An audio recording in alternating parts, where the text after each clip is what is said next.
The BJP officially would have us believe that most of this rumor mongering is being done by the Congress. The fact is, a lot of the voices of dissent inadvertently or deliberately are coming out from within the BJP, raising the question about the Chief Minister's continuance in power. Remember, this is not something the BJP would like to do, which is to change the Chief Minister again after having with great difficulty shown B.S. Yedurappa the exit gate. However, is it now becoming more and more likely? To talk about this and more on the news track, I'm joined on this broadcast by S. Prakash, senior leader of the Bharatiya Janata Party in Karnataka. Squaring off against him, representing the Congress, Aishwarya Mahadev. We've got Sandeep Shastri, one of the leading political analysts out of Karnataka, tracks the politics of the state very closely. Tara Krishnaswamy joins us, citizen activist and author. Let me go across to S. Prakash, and I want to quote to you what J.C. Madhuswamy, the Minister of Law, Parliamentary Affairs and Irrigation in Karnataka said, "We're not running a government here, we are just managing, pulling through for the next 7-8 months. When a key minister in your government says something like this and it becomes public, it raises very serious questions about A, how Chief Minister Bommai is doing, B, whether it is possible for him to continue, C, whether it is now increasingly likely that CM Bommai will be changed before the Karnataka elections next year." S. Prakash. See, this audio relates to very old, few months back. And he was speaking to one of our Karyakarta, nothing to, and he has already clarified about it. Even the Chief Minister has clarified about the content of the audio. But that has nothing to do with the change of leadership or anything. This change of leadership rumor is being spread by vested interest people for the last 6 months. Every month, every week, I see many stories being circulated that the Bommai will be replaced. But he is going strong and strong with each passing day. When our state national president clearly says the party is going to fight the election in 2023 under the leadership of Bommai, still this rumors is being spread, and this story is picked up by channels and stories are made, and we have been questioned that is it true that the Bommai will be changed. We have been repeatedly saying we will be fighting the 2023 election under the leadership of Sri Bommai ji, and we are going to roam home comfortably. It will be a very big disappointment for the Congress party, who are also involved and indulging in this change of leadership rumors.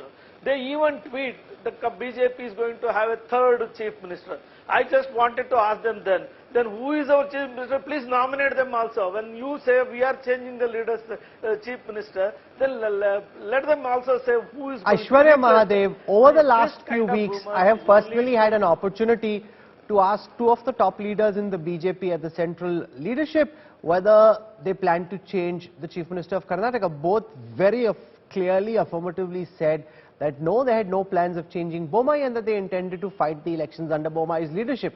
The BJP alleges that this is a Congress conspiracy, that you are spreading these canards, taking a small issue, blowing it up because you would like the Chief Minister to go, but Bommai is here to stay and he's going nowhere.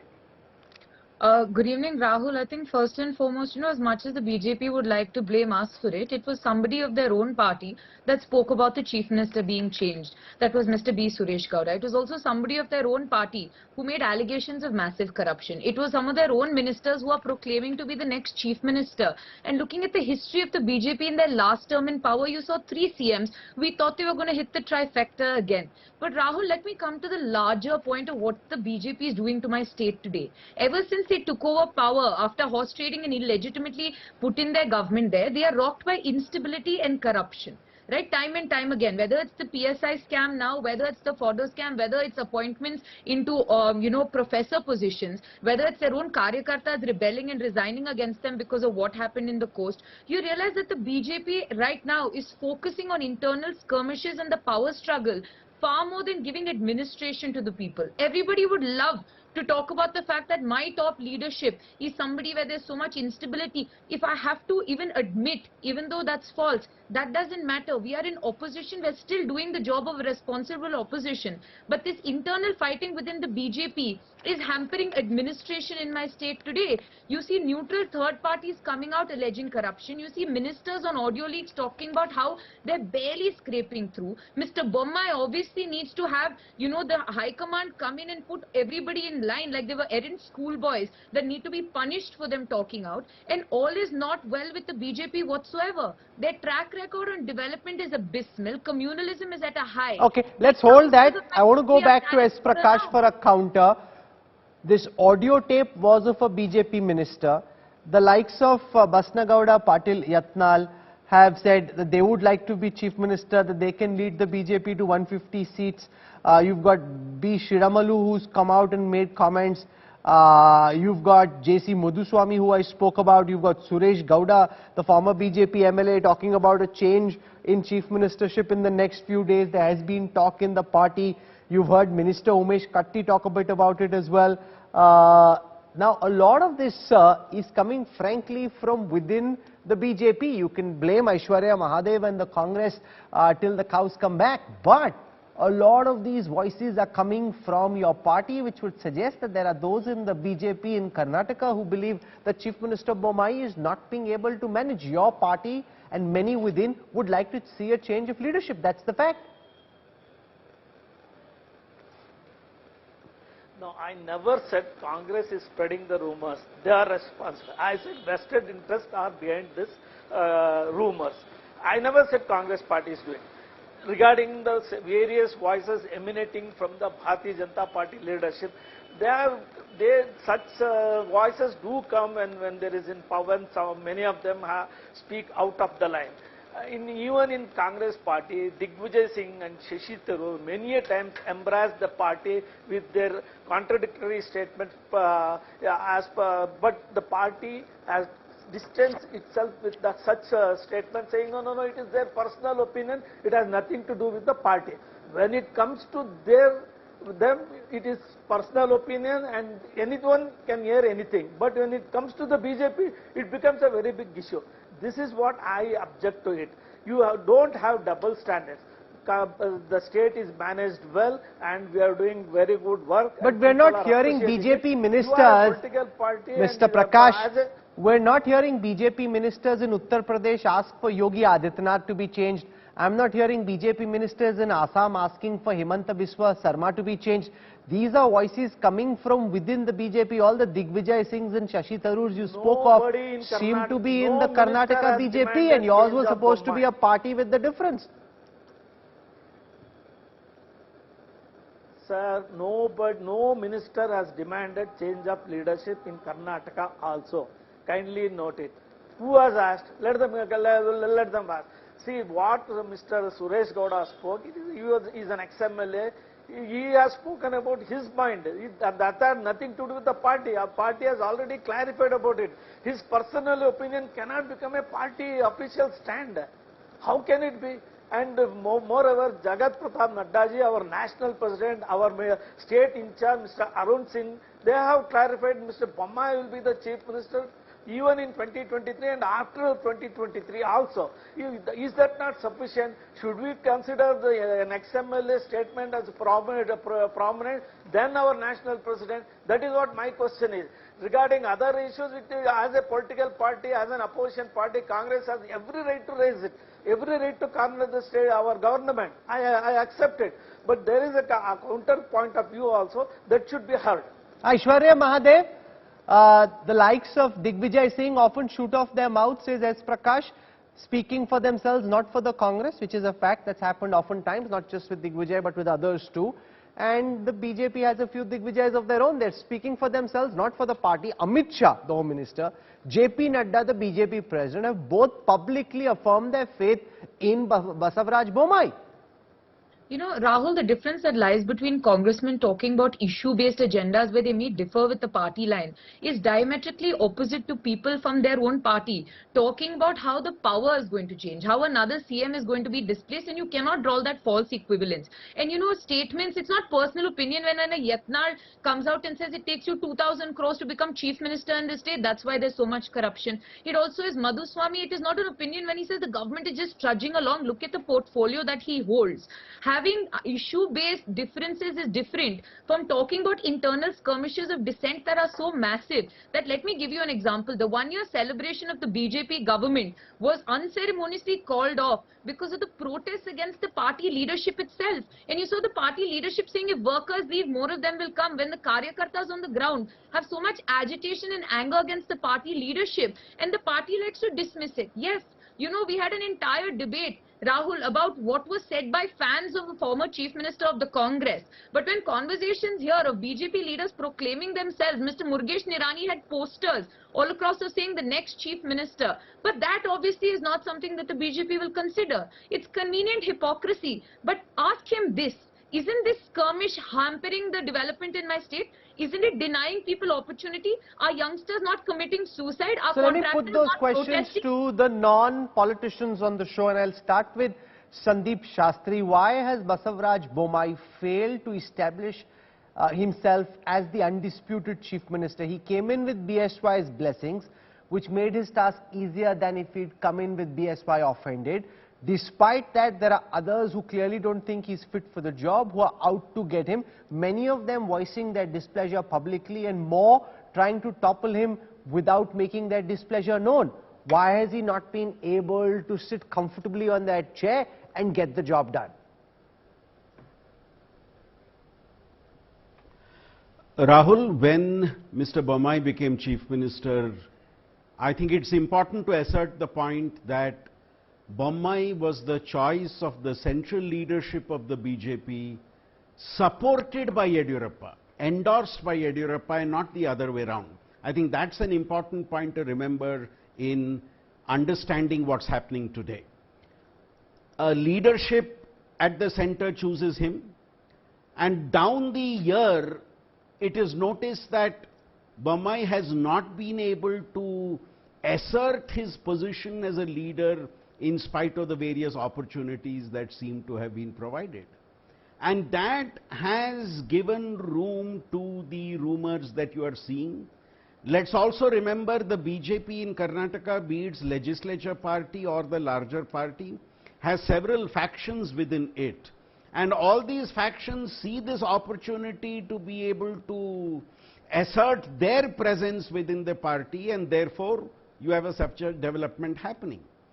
Though the party president, though the general secretary of the party have made the point that Bommai will lead us into the election, these voices continue simply because the belief is enough has not been done by the Chief Minister to be able to assert his position, and therefore these voices go on.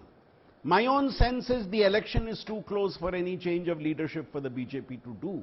But these voices will continue because the Chief Minister has not been able to establish his political footprints the way he should have in the time that was made available. Manoviraj Khosla, how badly has this dissent within and outside the BJP impacted governance in Karnataka in your view?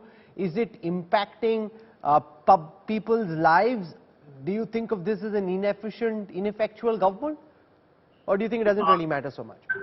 No, of course it matters, because the entire place is in shambles. I mean, you have roads which are in shambles, you have traffic which is a complete mess. I mean, the infrastructure is crumbling, and they're busy doing this sort of infighting thing, which is actually, when you're busy trying to solve those problems, you're not actually solving the real problems, which is what you were elected to do in any case. If you have an internal squabble with whoever it is, then those people should, like you said earlier, yes, come out with it like they did in the Congress with the likes of Kapil Sibal and everything. And they said, okay, these are our voices and these are our concerns. We don't want this leadership. You need to change it. The same thing they should do so that it's out in the open. They can take a decision. But in the meantime, the government has to be allowed to function, and so that people don't suffer the way they are. I mean, the city is a complete mess. Tara Krishnaswamy, each time I travel to Bengaluru, I affirm the fact that the city is a mess, as would anybody in Bengaluru who's watching. I was in Ahmedabad recently. They've actually built flyovers going all the way from the airport down to Ahmedabad, making the city's civic public infrastructure much better than in years gone by. Whereas when you come to Bengaluru, you see how things are going from bad to worse. How badly, according to you, is governance impacted because the Chief Minister is busy trying to save his chair? But that's exactly Governance is very seriously impacted, Rahul. As you know, as citizens, we really couldn't, care two hoots if the, parties are, infighting, or, whoever is fighting for the chair. What is most important to us is that governance is delivered. And the Chief Minister is the Bangalore Development Minister. He holds that portfolio. As you know, the courts have been directing the potholes to be filled. Yesterday's news from the Times of India is that water levels are in critical condition. Groundwater table is in critical condition. This is their headline in Bengaluru. But beyond that, if you look at Niti Aayog's own report about Karnataka, our inequality is increasing, our educational outcomes have declined, our water and sanitation outcomes have declined. And then if you look at our budget, which was most recently announced, there is a 65% decrease in scholarships for minorities. There is a 85% decrease in social welfare department post-matriculation scholarships, even for backward classes. For SC/ST, there's again a decrease of over 50%. So if you look at all this, you cannot possibly have governance outcomes when on the one hand budget is decreasing both for the majority of the population. It's easy to say it's minorities. You club the backward class, the SC/STs, the women, and the minorities together. That really is the majority of the population. Budget allocations are decreasing. You see, and in fact, the observation that Niti Aayog has made is that Karnataka is not doing enough of tracking, monitoring, and administering in the districts and the taluks. So it's very centered around city and city real estate. At the same time, the city itself is suffering. Look at the BBMP elections. The Bangalore Corporation elections haven't been held for 2 years, and the delimitation and reservation exercise they've done is so pathetic that within colonies, within a given apartment community, you have flats that are in 2 different wards, and citizens have risen in protest. So there is just a complete apathy and lack of governance everywhere, and an over-focus, over-rotation on the elections. It seems like everything else has come to a standstill. Prakash, respond to what you are hearing from Trara Krishnaswamy and Manoviraj Khosla. Karnataka receives the maximum amount of FDI when it comes to foreign investment coming into India. This is supposed to be a showcase state in terms of it hosting India's IT capital. But you've got a situation where road infrastructure is bad, civic infrastructure is bad. Citizens feel that the government isn't doing its job because your ministers are busy fighting with each other. There is infighting in your party, and the Chief Minister is busy saving his chair.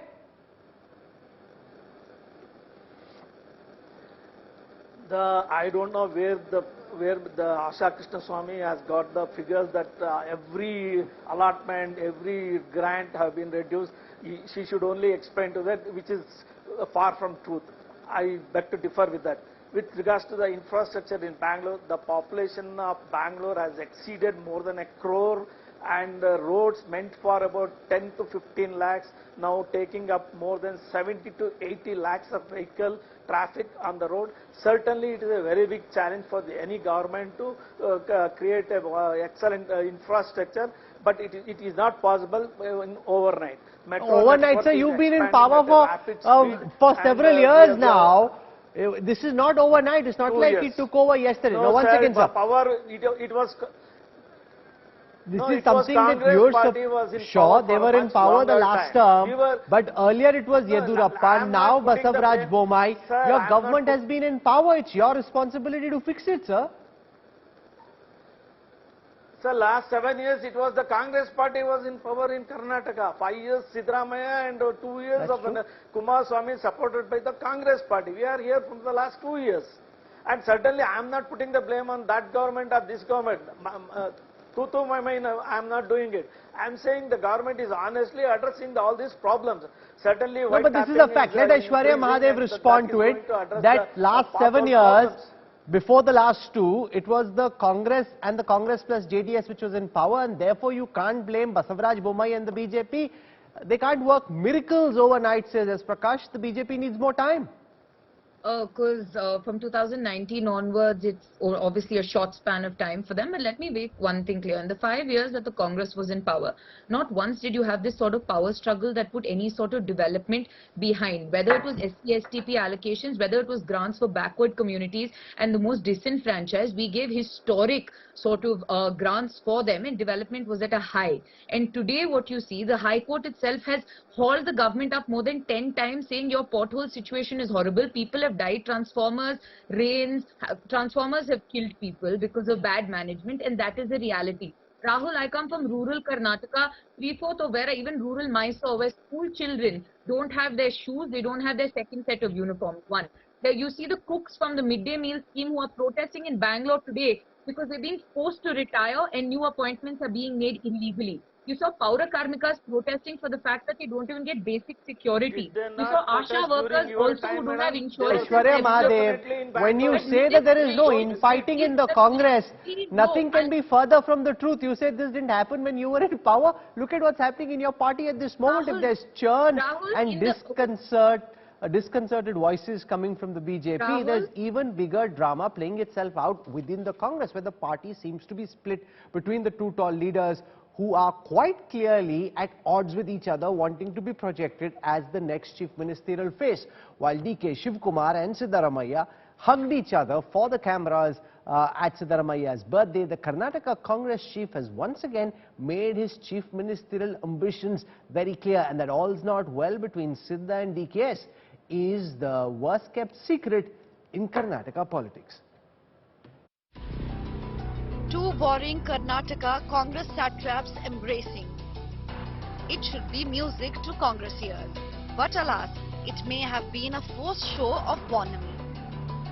Look closely and you can see Rahul Gandhi prodding bitter rivals DKS and Siddaramaiah to kiss and make up.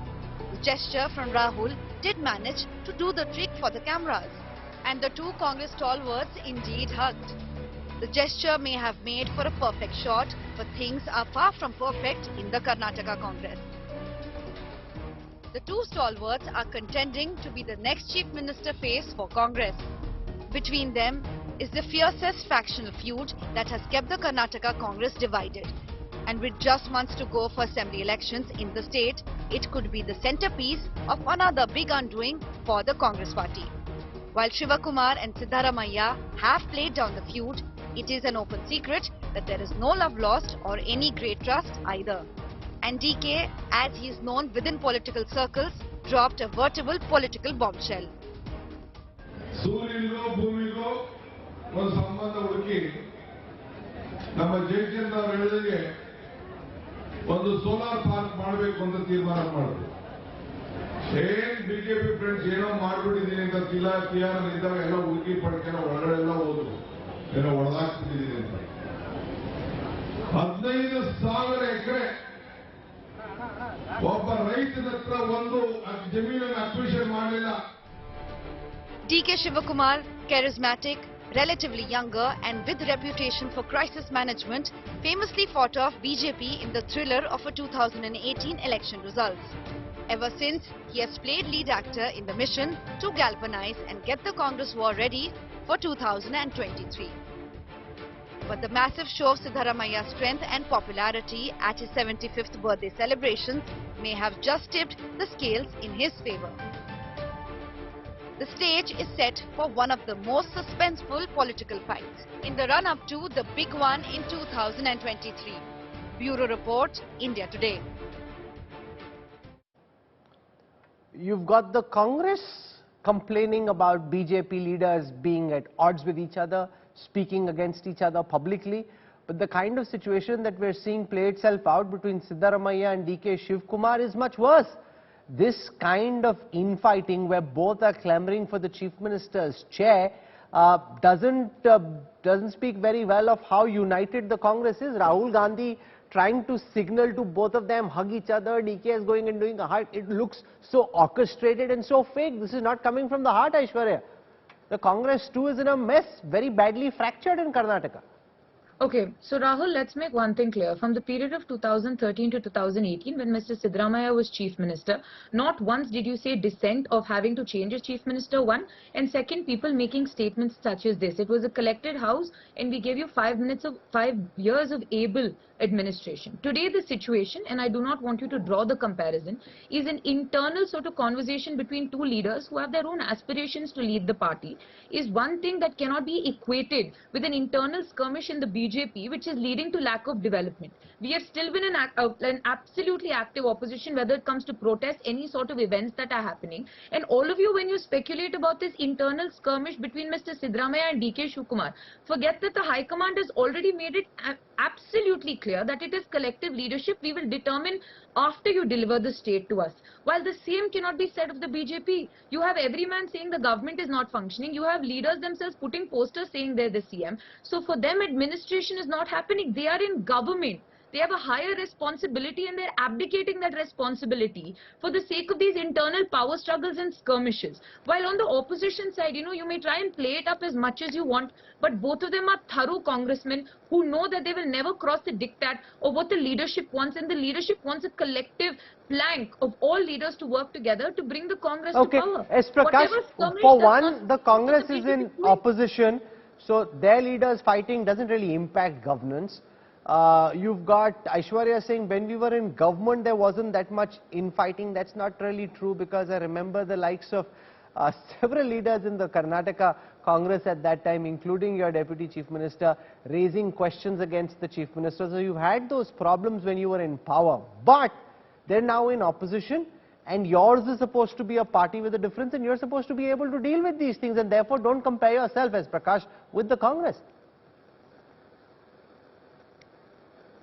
No, we are not comparing with the Congress at all. She is creating a rift in the party. Where is the dissidence in the BJP? Who is demanding that he should be the Chief Minister in the coming election? Nobody is saying. Some here and there audio voices are taken up, and if the story is made up, how are we responsible? Here in Congress party, Siddaramaiah celebrate birthday. And after seeing the crowd, DK Shivakumar get unnerved, so he calls for another march on Independence Day, Swatantrada Nadige. So he shows his power, and he wants to establish himself as the top leader of the Congress party in Karnataka. The power struggle is happening even before they get into the power in Karnataka between Siddaramaiah and DK Shivakumar. They should deal with it first. We have declared our Chief Ministerial candidate, Mr. Bommai, as the Chief Minister for 2023. Let them declare who is the Chief Minister in Karnataka. Earlier they used to do it. Why are they now hesitating to do it? Why should they put a condition that deliver the government? Then we will decide it. That means they don't have a clarity on who should lead the Congress party in Karnataka. Any decision on that, they know there will be dissident and disturbances, and party may even split there. So they should handle our viewers would have noticed how S. Prakash's conviction in talking about the problems in the Congress seemed to be much higher than his conviction while responding to the question on the troubles within the BJP. But I have a trick question for you, Dr. Shastri. You've got the Kuruba leader, former Chief Minister Siddaramaiah. He will be able to rally the OBC castes which are spread across the state. You've got DK Shivakumar, who's come out and said today that our community should make leaders. There will be many opportunities in the coming day. I leave it to your discretion. There hasn't been a big Vokaliga Karnataka Congress leader in a long time. There is an opportunity there that DK Shivakumar hopes to fill. Who between the two do you think would be better suited and more able to lead the Congress's chances in the next assembly elections? Because ultimately Rahul Gandhi can try and signal to them to patch up, but he will at some point in time need to make a call. Who do you think would be the better bet at this stage? Rahul, I think there is a clear reason for not declaring a chief ministerial candidate. Because the Congress is very keen as part of its campaign to bring in the social coalition of the backward castes, Dalits, as well as one of the dominant castes, the Vokaligas.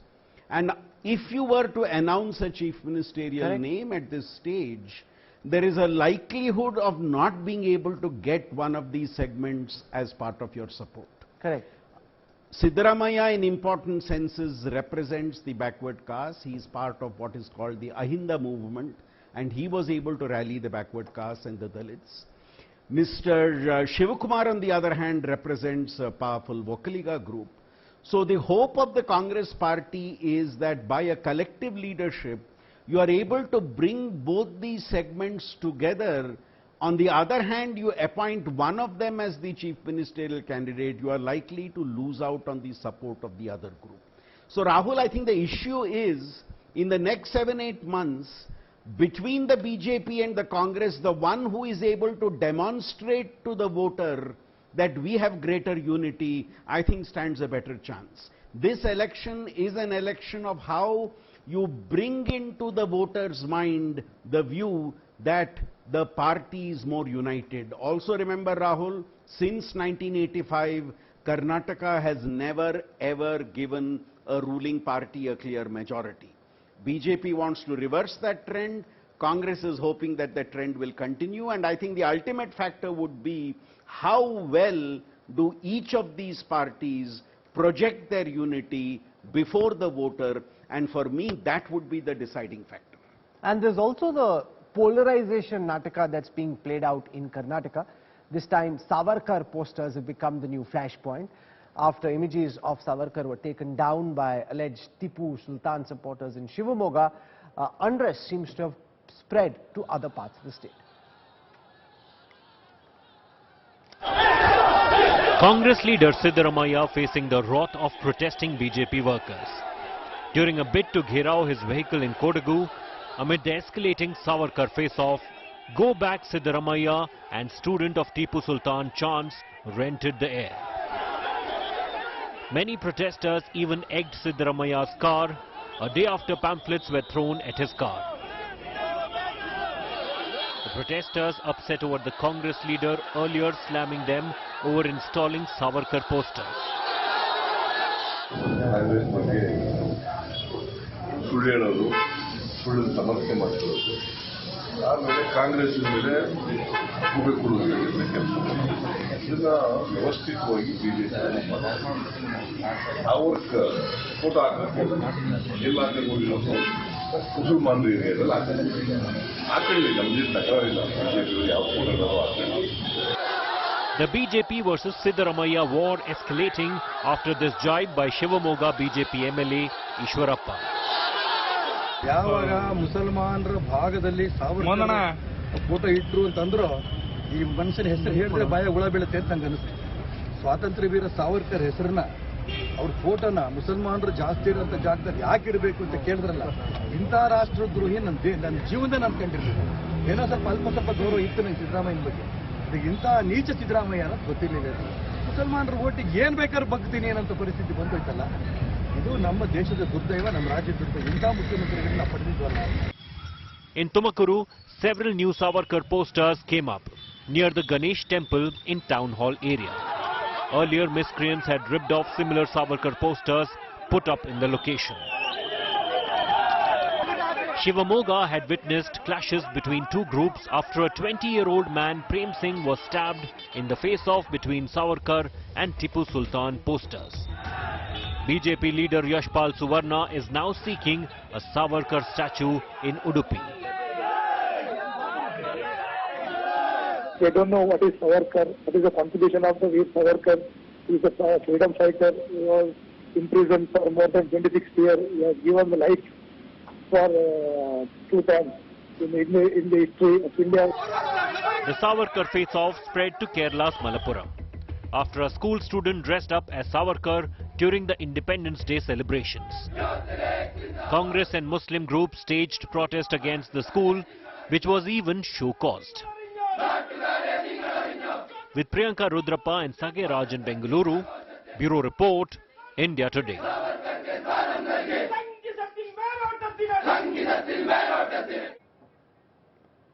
Do you get a feeling, Manoviraj Khosla, that sometimes issues like Tipu Sultan, like Veer Savarkar are raised by our political parties, because it's much easier to get people agitated about history, about perceived wrongs, than to explain answers about potholes, about water, about clogged roads, which are more here and now, and therefore distract them. You took the words out of my mouth. I was just going to say that when I was hearing this entire thing, that, you know, it's amazing how you sort of gather people to follow you and show them you're a political leader, not because of what you've actually done, but by breaking up history or something which is so doesn't concern the average person on a daily life. It doesn't matter. I'm sure whatever your sentiments are about any particular historical figure or freedom fighter or whoever, that's fine, that's great.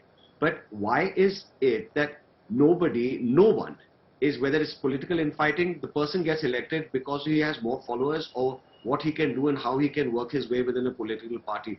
Nowhere is it about what work you have actually done, and that's the most important thing. Tara, Tipu Sultan lived, it is said, between 1751 and 1799. It doesn't really matter so much, frankly, to the current state of administration, civic infrastructure in Karnataka, what Tipu Sultan did or did not do. Are you concerned that as parties fail to deal with this infighting, their voices of dissent, they will raise more of these polarizing issues? Because you get people agitated, they're out on the streets showing black flags. It's a grand smoke of distraction that's being set up, Tara. Taking away from the main issues at hand. It's definitely a smoke screen, Rahul. If you even look at the ruling party spokespeople, they're saying we are unaware of where you're getting the data. Niti Aayog itself has said Karnataka has dropped in gender equality in the past 3 years. Sex ratio at birth has worsened in Karnataka compared to the rest of India. Everybody went through COVID. Why is Karnataka doing worse than other comparable states? Why is the ratio of female labor force participation much worse in Karnataka than elsewhere? If they are completely unaware of the real governance metric, they don't have the data for all that, but they have the data about who is infighting in the opposition party, what the opposition party said, whether that was a photo op or not. Who cares? How come they don't come prepared with where Karnataka is when it comes to governance, and why have we not done it? It's much easier, as Prakash, to talk about something that happened in the 18th century, get people agitated. Frankly, at least to my mind, it makes no difference. What matters more is your promise on roads, your promise on infrastructure, your promise on investment, your promise on agriculture, your promise on farming. Those are the questions that you should be judged by. You've got netas getting their workers all agitated, showing these black flags, throwing eggs. This is one grand smoke of distraction that you're creating. No, it was not BJP which created it, very frankly. It was Congress party and especially Siddaramaiah who is being targeting Veer Savarkar for the last 20-30 days, continuously questioning his integrity, questioning his freedom, struggle against British. It was unwarranted. Instead of celebrating, instead of respecting the freedom fighters, he was in the forefront to defame him. And moreover, when the flex was removed, Veer Savarkar flex was removed in Shumaga, he should have advocated harmony, peace in the district, because we had seen several communal violence in the past. Instead of that, he said, why did they keep the flex in a Muslim area? Do we have a place where it is a Muslim area or a Hindu area? Or India belongs to everyone, every caste, every religion. This attitude and this type of divisive politics practiced by Siddaramaiah is responsible Aishwarya for all the Mahadev, respond. discontent in A our lot of state. the provocative His comments have come overambition from your to become former Chief Minister is who's been responsible for targeting that. Veer Savarkar, and therefore the Congress is to blame on this as well. Okay, Rahul, a little bit of context before that. I think a few years before this, neither of the BJP has never, and I'm from Karnataka, I can stake my career on this, had ever spoken about Savarkar. I'm talking about pre-2014 one. And second, people from the BJP itself had said you view Tipu Sultan not from the angle of religion, but rather geopolitics, because of the fact of what it was back in the day. So much so that Yediyurappa, Jagdish Shettar have also started celebrating Tipu Jayanti in itself. However, fast forward to now, the fact remains that they absolutely cannot administer. The state is in abysmal situation. So they obviously want to use emotive issues and build this us versus them narrative as a manner to distract from what is really affecting people. You're making youngsters of my state cannon fodder, and you're seeing communal murders all across, and the BJP trying to come out and have these larger conversations. The fact remains that Savarkar lived before, right? Tipu Sultan also did. They are not living in Bangalore of today or Karnataka of today, where corruption, where administration, everything has basically completely destroyed the state, and the BJP should engage with that. Leave history be. We will have that dialogue after you give what your basic responsibility is to the people. Okay, I'm out of time on this debate. We've heard from citizens, we've heard from the political party on both sides of the divide, and we leave it to you, our viewer, to determine who you think is in the right, or is anyone at all in the right in this case. Karnataka politics is very clearly heating up. There is a pitched contest, make no mistake. Unlike Gujarat, where it's largely one-way traffic, Karnataka is seeing a battle between the two big parties, which is why you're also seeing all this tension and energy build up.